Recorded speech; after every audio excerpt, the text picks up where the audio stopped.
Donc,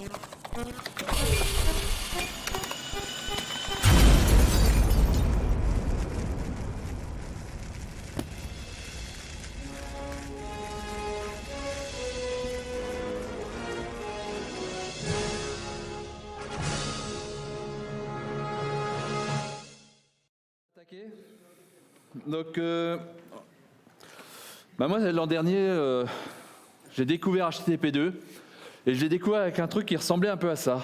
C'était une démo où il y avait une image comme ça qui s'affichait. Alors, c'était pas exactement la même image, mais là, elle s'affiche une image morcelée comme ça qui s'affiche petit bout par petit bout. Là, on a vu la version HTTP1 et en HTTP2, ça s'affiche comme ça. Qui a déjà vu une démo de ce type-là ? Ouais, quelques mains, une petite dizaine de mains qui se lèvent. Et moi, premier réflexe, ouais, HTTP2, c'est super. Hein. Bon, et vous voyez, juste pour vous montrer qu'il n'y a pas d'histoire de cache ou de trucs comme ça, je le refais en HTTP1, c'est toujours aussi lent. Et en HTTP2, c'est toujours aussi rapide. Bon, alors HTTP2, il y a plusieurs choses là-dedans. Déjà, c'est un protocole qui maintenant est binaire au lieu d'être en texte pour HTTP1. Il y a de la compression qui concerne plus seulement le body, mais qui concerne aussi les headers. Il y a un mécanisme de push où le serveur envoie des choses au client sans qu'on lui demande. Et puis surtout, là, ce qu'on a vu, c'est l'aspect multiplexage. HTTP2, en fait, il est multiplexé, c'est-à-dire qu'avant, pour chaque requête, il y avait une connexion qui était établie. Et puis aujourd'hui, la même connexion, on peut faire passer plusieurs requêtes dedans.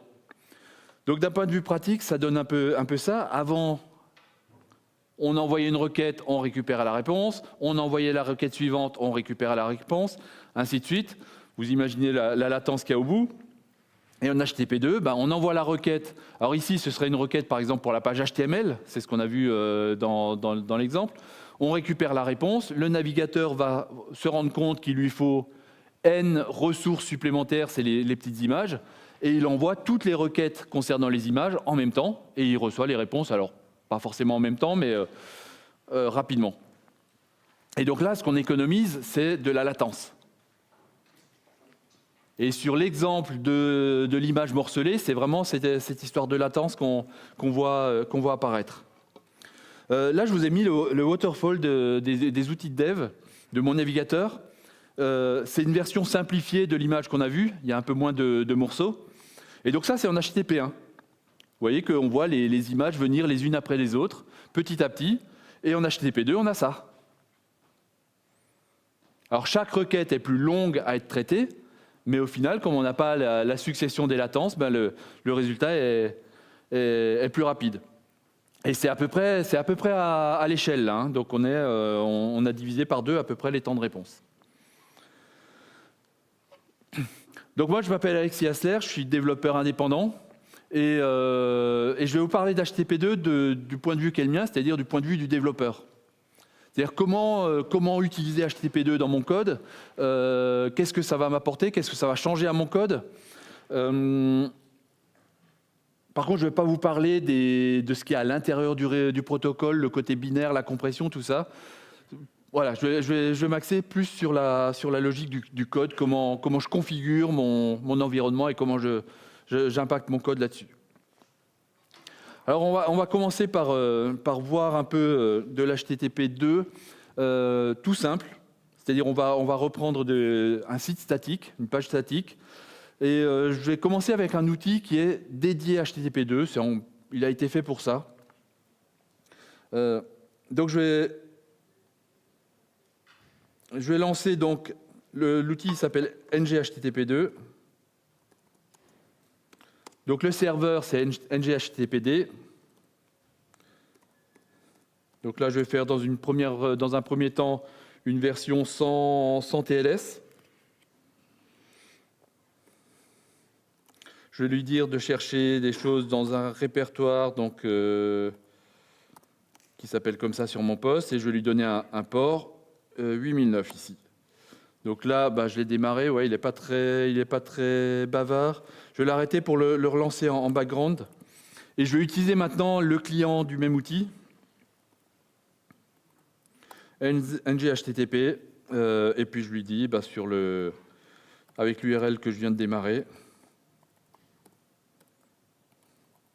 8009, et puis j'ai fait un petit fichier hello, juste en texte, pour voir quelque chose ressortir. OK, et donc là, j'ai un Hello World en HTTP2. Et il y a une démo qui a marché. Merci.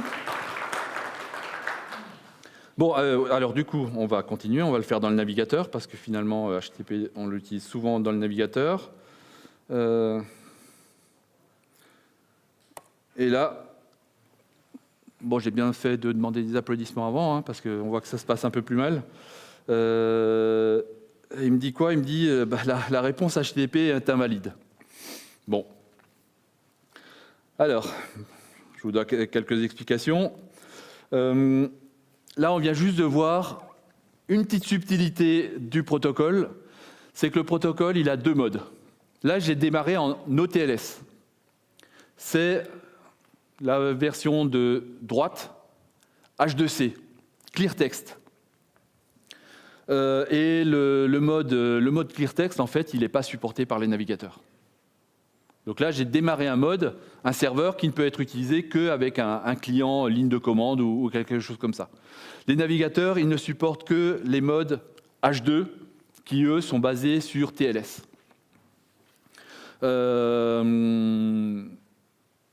En l'occurrence, dans TLS, ils ont rajouté une étape.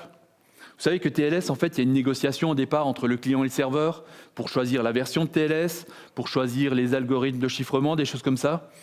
Et ils ont rajouté une étape qui s'appelle ALPN, Application Layer Protocol Negotiation, qui permet aux deux tiers de négocier le protocole applicatif. Et c'est-à-dire que s'ils s'entendent à passer sur HTTP2, on passe sur HTTP2 alors que la requête initiale était en HTTP1 avec TLS. Donc les navigateurs, ils ont forcément besoin de ce mode-là, le mode H2. Alors pour la suite, je ferai des démos avec plusieurs outils qui ne sont pas celui-ci.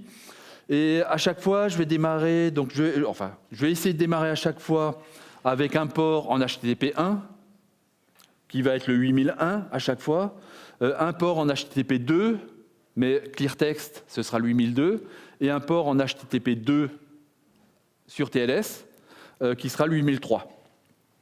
Et ce que j'ai fait aussi, pour que les choses soient visibles, d'ailleurs pour l'image j'ai fait ça, je vais mettre ça dans un réseau Docker où j'ai rajouté de la latence pour simuler un réseau distant.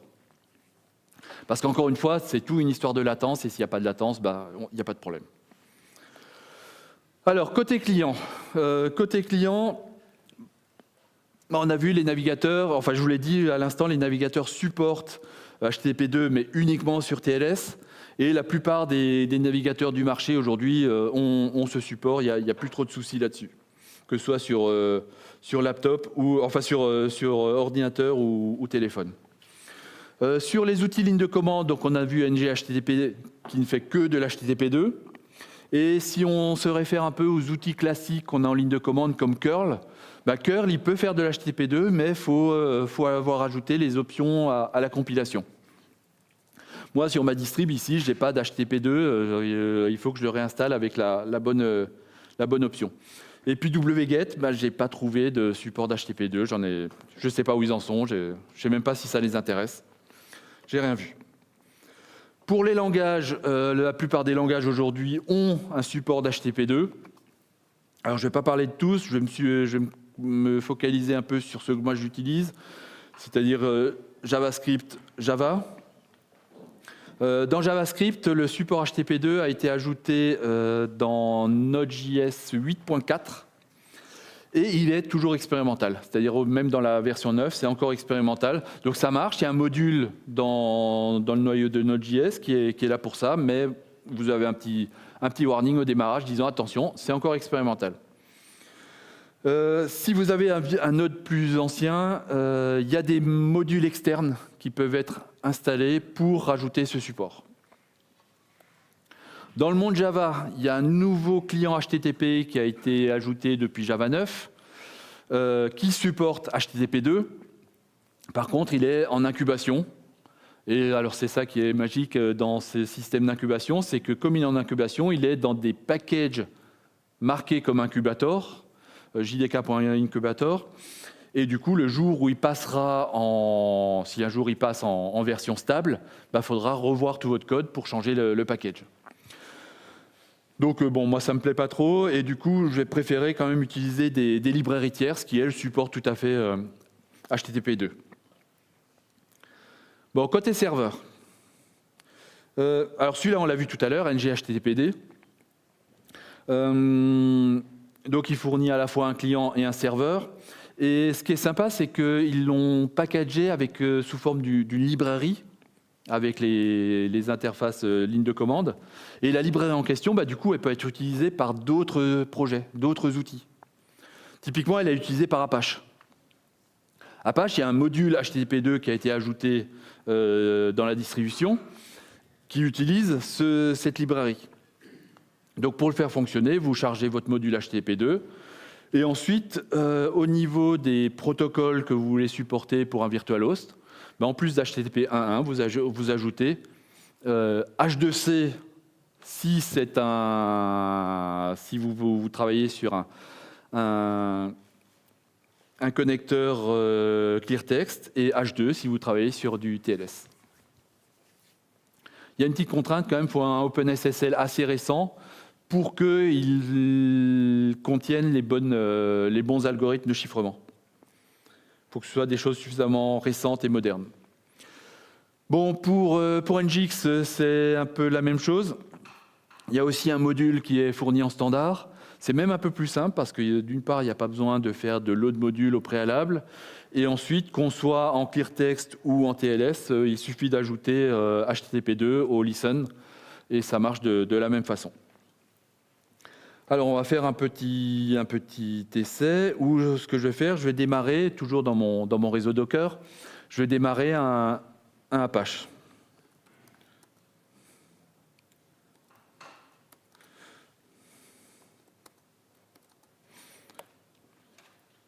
Donc là, j'ai mon Apache qui est démarré et on va aller voir un peu on va revoir mon image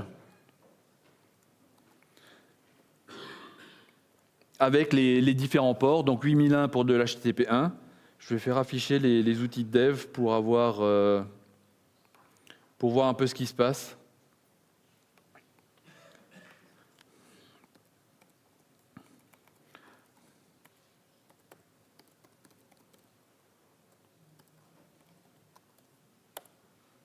Donc là, on l'a en HTTP1. On le voit d'ailleurs. Alors, je vais agrandir un peu la colonne pour qu'on voit bien que c'est de l'HTTP1 ici. Voilà. Donc là, toutes les images ont été chargées en HTTP1. C'est ce qu'on voit sur la colonne. Oui, c'est à peu près lisible. On va l'agrandir peut-être un peu si je peux. Non, je ne peux plus.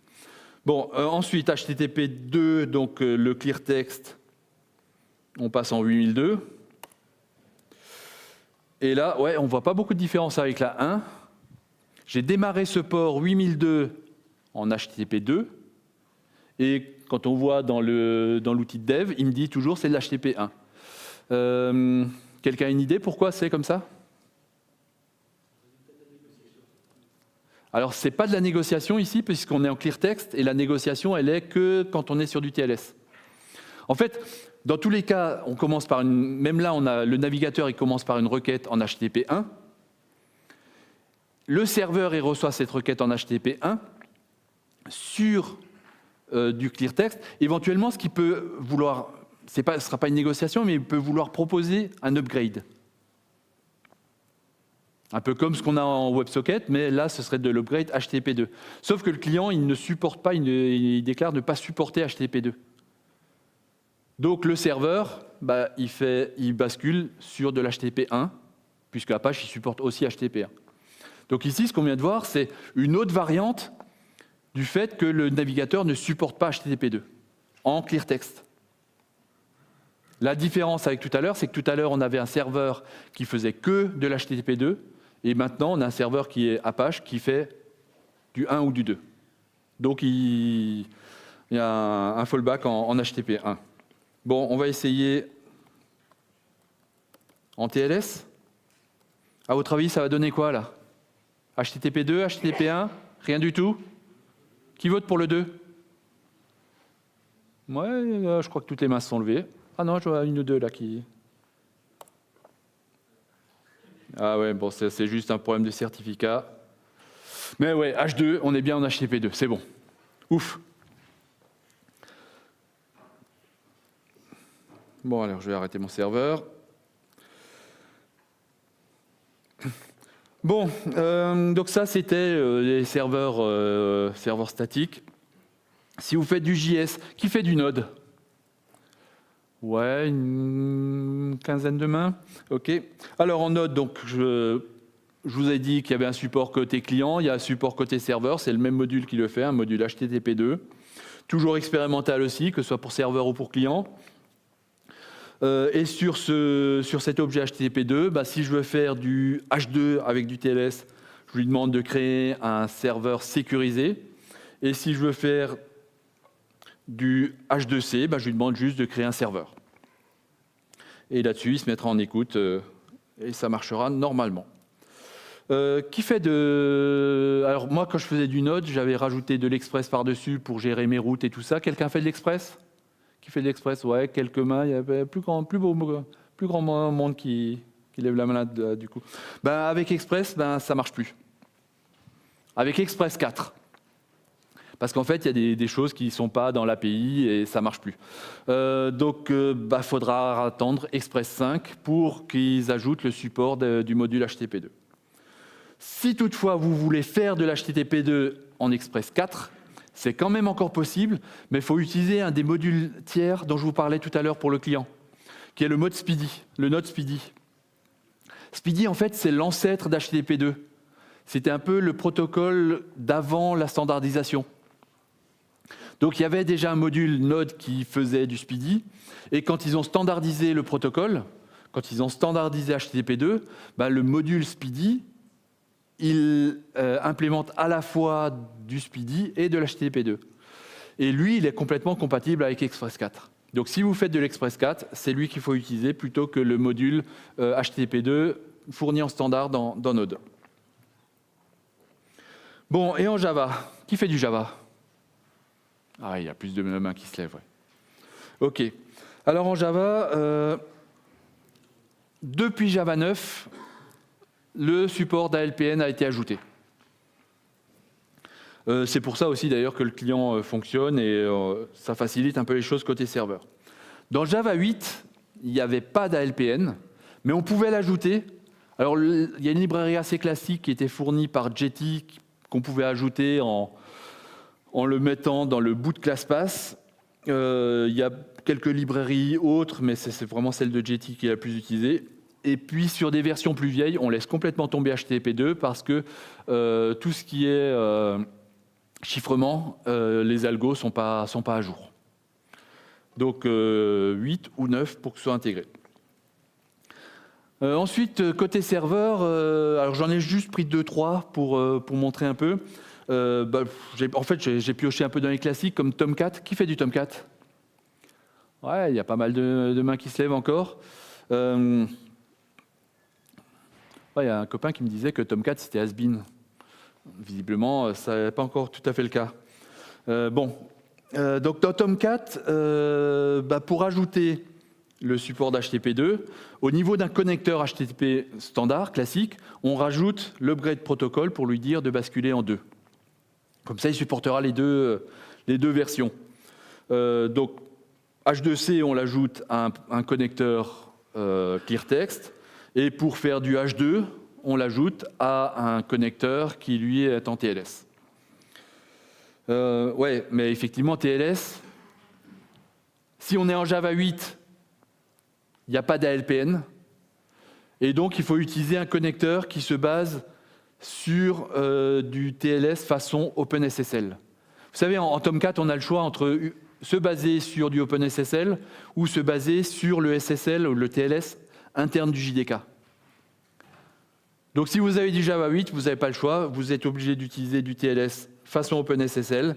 Et si vous avez du Java 9, ben là vous avez le choix et vous pouvez utiliser soit du OpenSSL aussi, soit le TLS du JDK. En Vertex, je cite Vertex parce que c'est quand j'ai découvert HTTP2, c'était Vertex qui a été utilisé comme base de démo. Vertex, pour du H2C, c'est encore plus simple, il n'y a rien à faire. Vous créez un serveur HTTP, il y a HTTP2 qui est supporté nativement. Il y a juste un truc que je n'avais pas réussi à faire marcher, c'est le mode upgrade. C'est-à-dire que si le client s'adresse directement en HTTP2, là, ça ne posait aucun problème. Si le client s'adresse en HTTP1, dans mon cas, il n'a pas proposé l'upgrade pour basculer en 2. Si je veux faire de l'HTTP2 avec TLS, j'ai un peu les mêmes cas que pour Tomcat. C'est-à-dire si je suis en Java 8, c'est du TLS façon OpenSSL. Ou alors, si Vertex il propose aussi de basculer sur l'LPN, la librairie fournie par Jetty.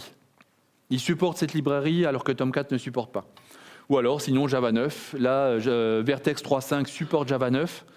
Et donc, on peut faire du SSL façon JDK.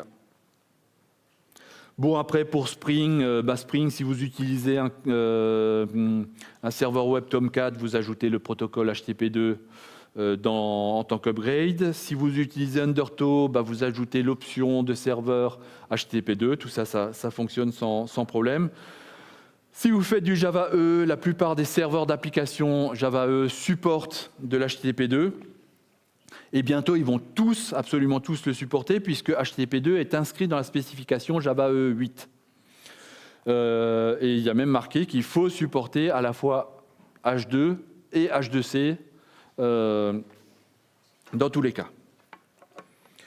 Du coup, on va voir comment ça marche avec du Tomcat.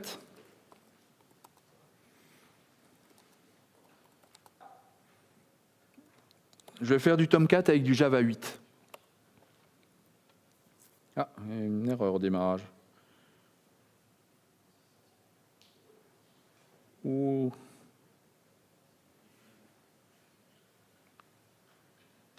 Ouais, alors j'ai peut-être un petit défaut dans ma démo. Je vais essayer de le récupérer.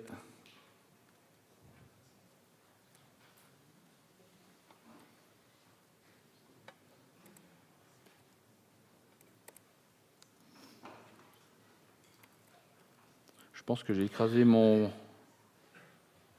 Ouais, ça a l'air de mieux démarrer.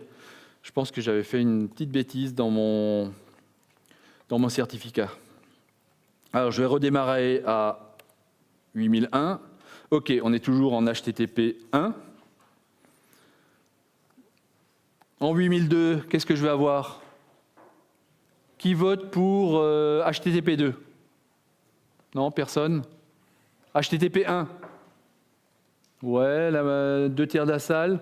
Que ça ne marche pas? Ah, il y a quelques mains, 2-3 mains, mais je pense qu'il y a un petit tiers qui ne veut pas s'engager là. Alors, 8002. Ça marche, mais en HTTP 1, donc la majorité avait raison. Du coup, après, le TLS. TLS sur le 8003. Qui vote pour HTTP 2? Ouais, une bonne moitié. HTTP 1. Personne. Et que ça ne marche pas? Personne non plus. Donc il y a encore des gens qui s'abstiennent. Oui, ça, c'était pas prévu.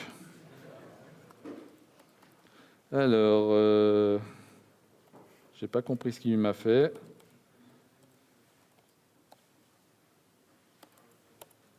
Ah non, il veut pas.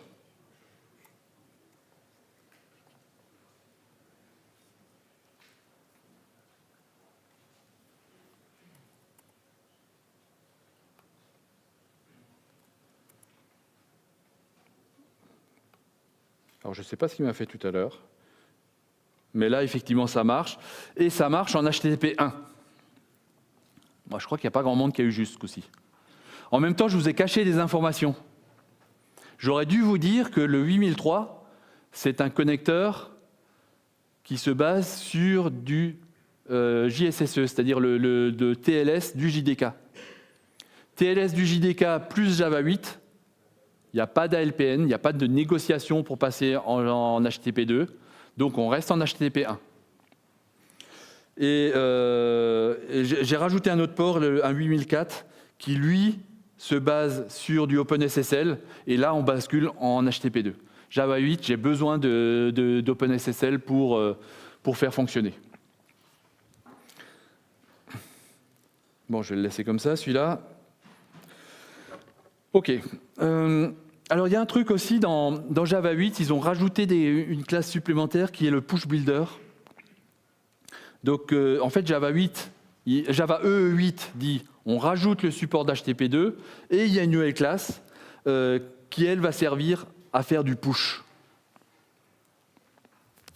Alors, le push, c'est un truc que j'ai trouvé assez séduisant. Tout à l'heure, je vous expliquais qu'en HTTP2, j'envoie une première requête, je récupère ma page, et ensuite, pour toutes les ressources que le navigateur détecte dedans, il envoie toutes les requêtes d'un bloc. Avec le mode push, on peut encore économiser une étape au niveau de la latence, c'est-à-dire qu'au moment où le client demande la page, le serveur lui répond « Tiens, je te donne la page et je t'envoie directement toutes les ressources dont tu auras besoin pour l'afficher. »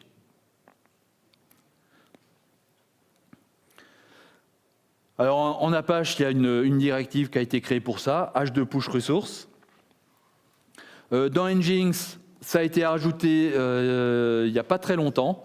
C'est dans une des dernières versions de la version de la branche mainline. Et sur les versions un peu plus anciennes, il fallait utiliser un module tiers pour ça. En Node, vous faites du push stream en indiquant quelles ressources vous voulez envoyer au client. En Vertex, ça marche un peu pareil. Dans votre réponse, avant d'envoyer la réponse elle-même, vous faites un push pour envoyer les ressources associées. Et dans Java E, il y a ce push builder où vous lui dites pour tel chemin, pour telle URL, j'envoie le contenu en push.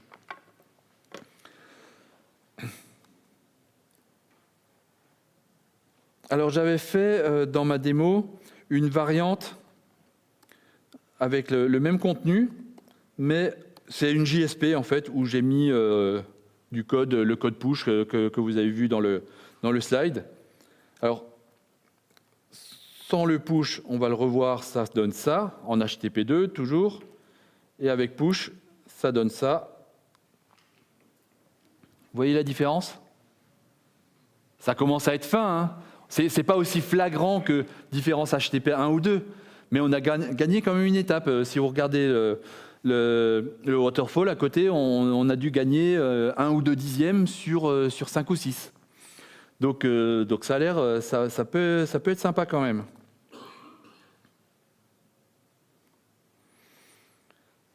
Bon, c'est sympa, mais j'y reviendrai après. Il va falloir prendre quelques précautions quand même. Mais ça, on verra ça quand on tirera quelques conclusions sur HTTP2. Avant ça, moi, souvent dans les architectures, dans les déploiements, il y a un reverse proxy entre mes clients et mes serveurs. Alors, ça donne un truc comme ça. Mes serveurs, c'est les petites cases là, et puis j'ai mon gros reverse proxy au milieu. Et là, j'ai deux choix d'architecture, en fait. La première qui est de dire, en fait, HTTP2, j'en ai surtout besoin là où il y a de la latence. Et la latence, elle est surtout entre mon client et le reverse proxy. Après, entre le reverse proxy et les serveurs eux-mêmes, tout va plus vite, donc j'ai moins de problèmes. Et là-dedans, par exemple, si je veux faire du push, je vais les mettre au niveau de mon reverse proxy. C'est lui qui gérera les push si je veux en faire. Ensuite, je peux mettre de l'HTTP2 sur toute la ligne, à la fois entre le client et le reverse proxy, mais aussi entre le reverse proxy et mes serveurs. Et dans ce cas-là, j'aurai des requêtes multiplexées de partout, et le push, je pourrais le gérer depuis mon code. Il passera les différentes couches. Alors NGHTTP2, il fournit aussi une ligne de commande pour faire un reverse proxy, ng-http-x. Apache a un module, mode proxy HTTP2, qui permet de faire ça. Je charge le module et ensuite dans mes proxy pass, plutôt que de dire HTTP, HTTPDS, je dirais H2 pour du TLS ou H2C pour du clear test. Chez Nginx, ils ont dit en fait ça n'a pas de sens de faire ça, c'est idiot. Parce que justement, il n'y a pas de problème de latence là derrière. Et en plus, il peut y avoir des effets néfastes même. Puisque, je ne sais plus si vous vous rappelez au début, quand je vous ai monté un peu le waterfall, chaque requête mettait un peu plus de temps. Donc chaque requête unitaire était un peu plus lourde, mais au final, ce qu'on gagnait, c'était la latence sur l'ensemble. S'il n'y a pas de latence et qu'on n'a que des requêtes un peu plus lourdes, on est plutôt perdant. Donc Nginx nous dit ça ne sert à rien. Et du coup, c'est intégré depuis la semaine dernière. Ouais, ils l'ont quand même rajouté parce que, en fait, dans leur roadmap pour la version en cours de développement, ils ont voulu ajouter le support du protocole gRPC. Et gRPC s'appuie exclusivement sur de l'HTTP2. Donc ils voulaient pouvoir être installés en tant que reverse proxy gRPC, et pour ça, ils ont dû l'ajouter. Donc c'est dedans depuis une semaine ou deux.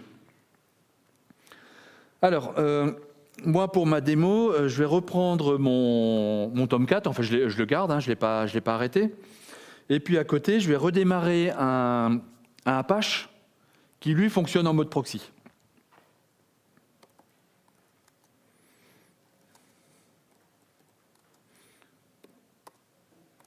Donc là, il est configuré en reverse proxy.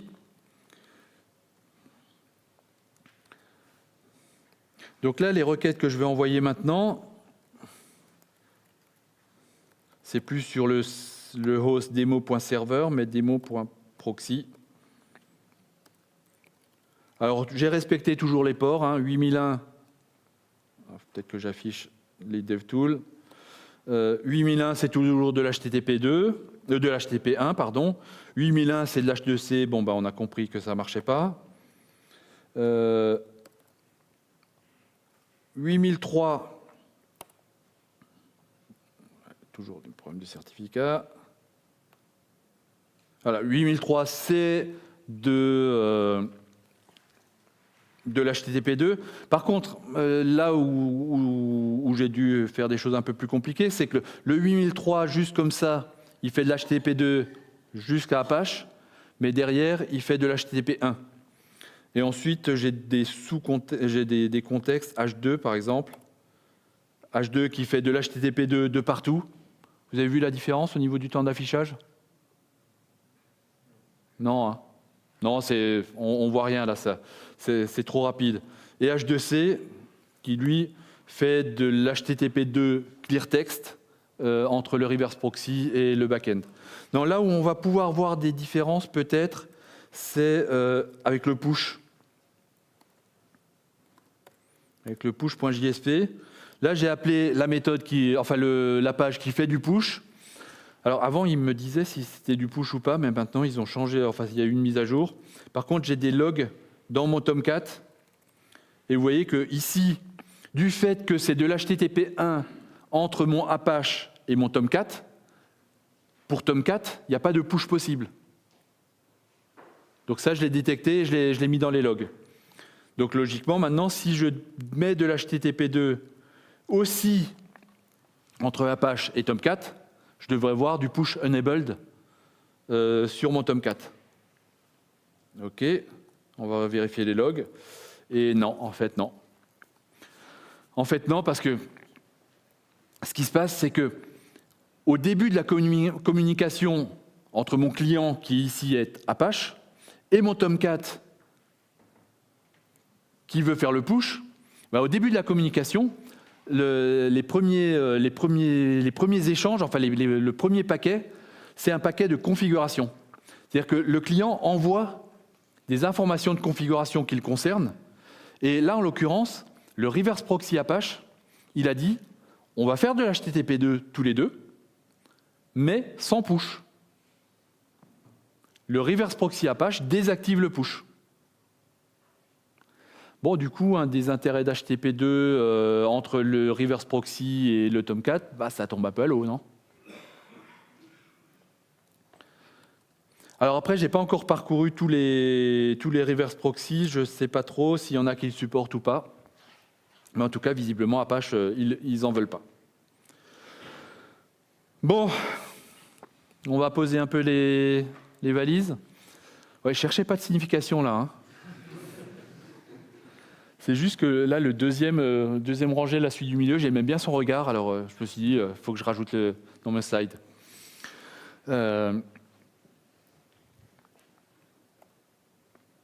Bon, les 4 caractéristiques d'HTTP2, binaire, compression, push, multiplexage.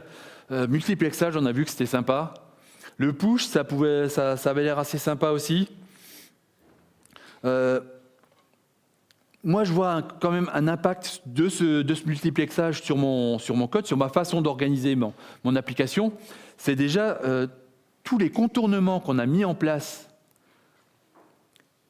pour pallier aux défauts d'HTTP1, on n'en a plus trop besoin. Vous savez, les concaténations de CSS, de JS et tout ça, pour que ce soit des gros fichiers qu'on envoie d'un coup plutôt que plusieurs petits, ça, il n'y a plus besoin. Puisque maintenant, plusieurs requêtes vont mettre à peu près autant de temps qu'une seule. Pareil, l'agrégation d'images et compagnie, le domaine sharding, tout ça, j'en ai plus besoin. Donc là, derrière, on va avoir un changement de comportement. Je pense qu'on va s'accorder plus facilement des petites requêtes, plutôt que beaucoup de petites requêtes plutôt que quelques grosses. Par contre, ce côté beaucoup de petites requêtes, il peut avoir un impact côté serveur. D'ailleurs, c'est marqué dans la doc d'Apache. Dans la doc d'Apache, ils disent « Attention, si vous passez en HTTP2, vous aurez un impact sur les ressources consommées. » Puisque pour traiter plus de requêtes en même temps, on va devoir aussi démarrer plus de threads en même temps. Donc ça, c'est sur le site d'Apache, mais c'est valable pour d'autres serveurs. Tomcat, ce sera pareil. Tomcat, on a un thread pool qui est là qui est rattaché à chaque connector.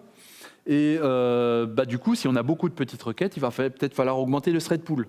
Donc augmenter le nombre de threads, ça a un impact sur le processeur, ça bouffe plus de mémoire, ainsi de suite. Donc là-dessus, c'était une boutade en fait quand je disais Tomcat est obsolète, mais pas tant que ça.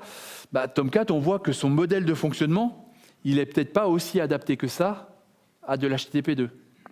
Par contre, un Node.js, un Vertex, qui se base sur un système d'event loop avec peu de threads, vont peut-être être plus adaptés. Et ouais, en fait, HTTP2. La logique d'HTTP2, c'est peut-être un peu moins grosse requête, grosse réponse, mais un peu plus une petite requête qui est en fait un événement. C'est des échanges d'événements finalement qui sont plus fins, plus petits. Et Node et Vertex, ils sont prévus pour ce genre de choses. Donc là, on va peut-être avoir une bascule sur les serveurs qui sont le plus adaptés. Je veux revenir juste à un truc aussi sur la granularité. Là, la granularité, nous, on l'a vu avec les pages web, avec les fichiers CSS, avec les fichiers JS et les images et autres. Je pense qu'on peut avoir aussi, on peut prendre en compte aussi cette logique de granularité sur nos API.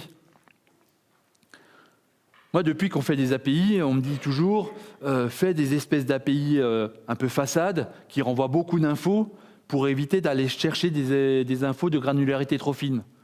Évite de faire trop de requêtes, trop d'allers-retours parce que les performances vont être dégradées. Avec HTTP2, j'ai peut-être plus cette question-là à me poser. Et je dirais même, on va peut-être s'orienter vers des API qui sont plus orientés REST avec vraiment des ressources, même si la ressource est fine. C'est pas grave, ça reste une ressource avec qu'on attaque de façon unitaire. Ouais, sur le push. Sur le push, on a vu sur l'image qu'on gagnait un peu de temps. C'était sympa. La logique même, moi, elle me plaît bien. Je veux dire, j'anticipe. Le truc, c'est que, effectivement, quand j'envoie des choses en push, ça passe sur le réseau, le client reçoit la ressource et la met dans son cache. Ça évitera que, quand il en aura besoin, qu'il fasse une requête au serveur, parce qu'il piochera directement dans son cache. Ben moi, ça me pose un problème quand même, c'est que le serveur, a priori, ce n'est pas évident de savoir si la ressource en question, elle est déjà dans son cache. Rien de se poser cette question côté serveur, moi je trouve que ça rajoute une complexité en plus de la complexité fonctionnelle. Je vais devoir me poser des questions supplémentaires et je n'ai pas tellement envie de me poser des questions en plus. J'ai déjà assez de complexité comme ça. Et ça, c'est sans compter l'histoire du reverse proxy qui va peut-être pas vouloir faire de push entre lui et mon serveur. Donc, le push, finalement, c'est peut-être pas la panacée comme j'avais l'impression au départ.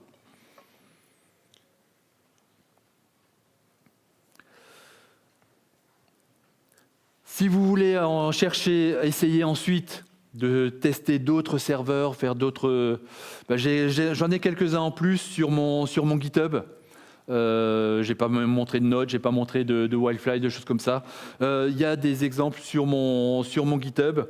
Et si vous voulez aller voir un peu plus ce que c'est vraiment, parce que finalement, on s'est concentré que sur la partie multiplex, mais il y a plein d'autres choses là derrière.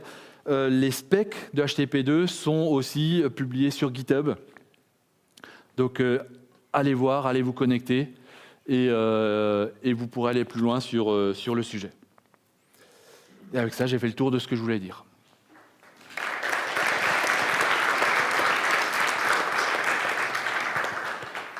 Alors, il nous reste quelques minutes pour des questions. Si quelqu'un a une question. Moi, j'en ai une. Ouais, alors vas-y. J'ai pas bien compris ce qui faisait la différence. Qui va décider en fait que l'image va être envoyée en plusieurs requêtes simultanées par rapport au HTTP1 où chaque morceau de l'image est envoyé avec une requête séparée? C'est le client, c'est le navigateur qui va demander donne-moi toute l'image et envoie-moi ça en plusieurs requêtes en même temps. Je ne vois pas qui décide en fait d'envoyer tout d'un coup. Je vais revenir à mon image que j'avais assez au début. Là. Par rapport à cette image, le waterfall, donc côté gauche, c'est HTTP1. En fait, en HTTP1, il y a une première requête où le client demande la page. Alors, pour être plus précis dans mon exemple, il demande la page, il la reçoit. Il y a une deuxième requête pour demander le CSS après. Et en fait, l'image, elle est référencée depuis le CSS. J'ai rajouté une étape de plus parce que c'était plus lisible. Et surtout pour le push, finalement. Le push, ce qu'on avait gagné, c'est l'étape CSS. Donc là, tout ça, c'est le client, en fait. C'est le client qui demande chaque ressource l'une après l'autre. Alors, quand je dis l'une après l'autre, ce n'est pas tout à fait juste. D'ailleurs, dans le waterfall, ici, si vous le voyez ici, vous voyez qu'il n'y a pas que des trucs verts. À un moment, il met du orange et du violet. Le orange et le violet, c'est les étapes de négociation TLS.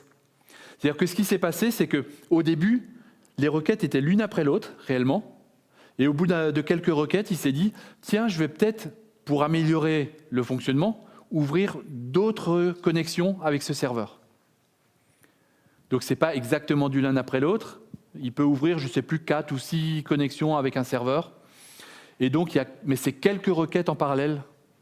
Et c'est vraiment le client qui gère le nombre de requêtes concomitantes. Donc, si tu as HTTP2 à moitié, quoi. C'était le début des contournements des problèmes d'HTTP1. Effectivement, on peut déjà faire plusieurs connexions. Et puis, par contre, sur chaque connexion, il y a une requête à la fois. Merci. HTTP2, je pense que le 2 en fait était trompeur, c'est plus du 1.2 ou 1.3. Non, c'est vraiment du 2. C'est vraiment du 2 parce que le contenu des paquets eux-mêmes est très très différent. Et en fait, je pense que ta remarque du 1.2, c'est lié aussi au fait qu'ils n'ont pas voulu tout casser. Alors comme ils n'ont pas voulu tout casser, ils se sont dit on va commencer par dialoguer en HTTP 1 et offrir la possibilité de passer du 1 au 2. Ça évite aussi qu'on change nos URL. Nos URL, c'est toujours HTTP machin. Donc, il y a une initialisation de la connexion en HTTP 1 et ensuite on discute si on bascule en 2 ou pas. Soit par de l'upgrade si on est en clear text, soit de la LPN si on est en TLS. D'accord. Merci. Ah, et une autre question ici.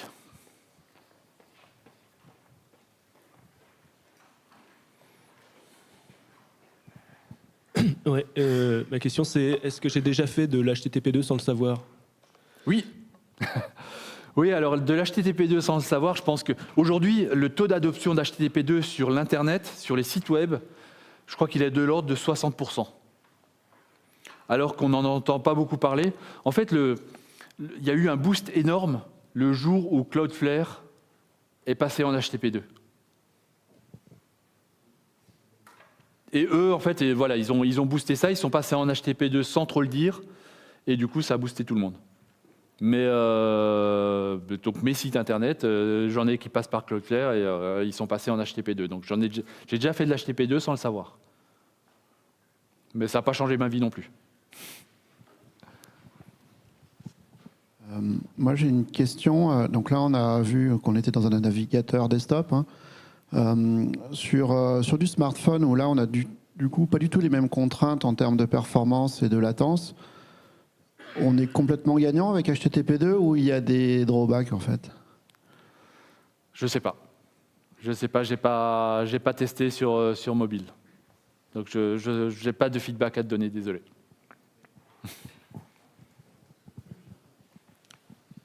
Peut-être une dernière encore, ouais, tout là-haut.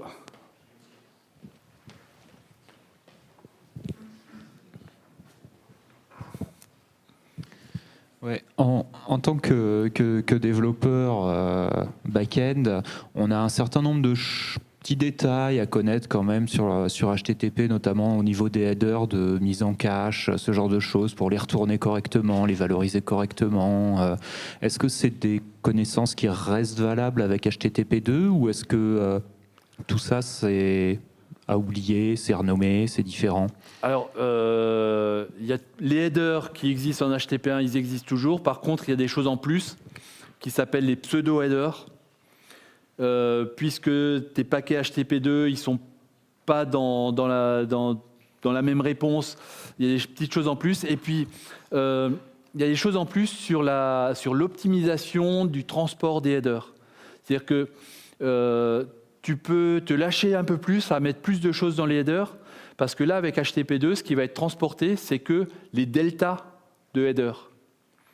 C'est-à-dire que si tu as plusieurs réponses avec les mêmes headers, et plusieurs requêtes aussi avec les mêmes headers, il n'y a que les headers qui changent qui vont être transportés. Donc oui, il y a des petites différences, il y a des petites évolutions. Disons qu'il y a des choses à savoir en plus de l'HTTP1. Il n'y a rien à retirer. Bon, il m'indique que c'est à 0. Merci.